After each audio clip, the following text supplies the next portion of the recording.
I'm a couple of years away from retiring, like anyone else with a money purchase pension fund, have seen the value drop considerably in the past month or so.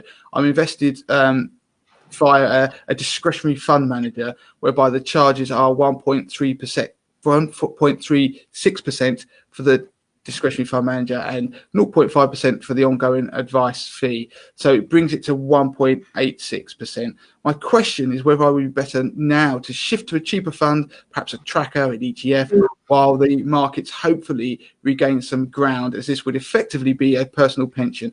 And then what they're really thinking is they want to try and cut costs for a period of time and then come back when they need the advice and everything like that. So, I mean, I know PensionBee use ETFs and cheap trackers as part of their investment strategy. What's your view? Well, our general view is that you should really focus on controlling the things that you can control when it comes to your pension. And cost is definitely one of those things. So our fees range from 0.5% to 0.95%, depending on which plan you've chosen. And at the very sort of top end of the 0.95%, we have a plan that aims to achieve an annualized return of just over 4%. And it comes with a bit of active management. But that's really sort of the range for us. And even for amounts over £100,000, we actually cut our fee in half. And I would consider us a very well-priced and competitive pension option. So, of course, I would be in favor of having a very good think about your charges. Very small impacts in charges can actually have a huge impact on the ultimate pension that you retire with.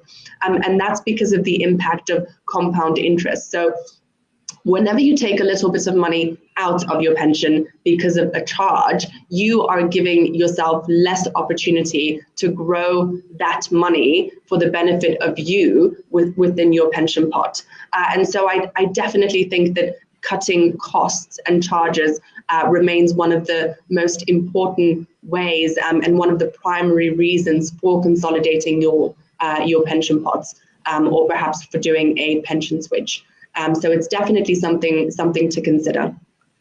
I mean, one thing I would throw in the mix to answer that question as well is that you mentioned that the savings and charges does have a significant impact over time, but with this person sort of alluding to the idea they're going to save some money by just doing it for a couple of years, the saving impact is going to be minimized. It's not going to be as great as it could be, because discretionary fund management is expensive, and there could be something charges and bits and pieces when they move in and out, and also they'll be in and out the market or whatever. But I don't think that they will also necessarily save as much by just doing that to mitigate a 20% drop in their pension fund. So as Romy says, I think if you're going to do this for the long term, I think it's a great idea, but I'm not sure necessarily by just doing it. It depends on, what the plan is for that pension, right? If the plan is to take it all out at once, then I might agree that, the cost saving over a 1-year period is probably, less important than a cost saving that you might endure over a 20 or 30-year period. But the reality is that most people in their 50s will continue to have their pensions well into their 80s, which is a 30-year investment period. And over that period, especially if you're taking money out and already reducing the amount that's in your pension, I do think cost is a really important factor.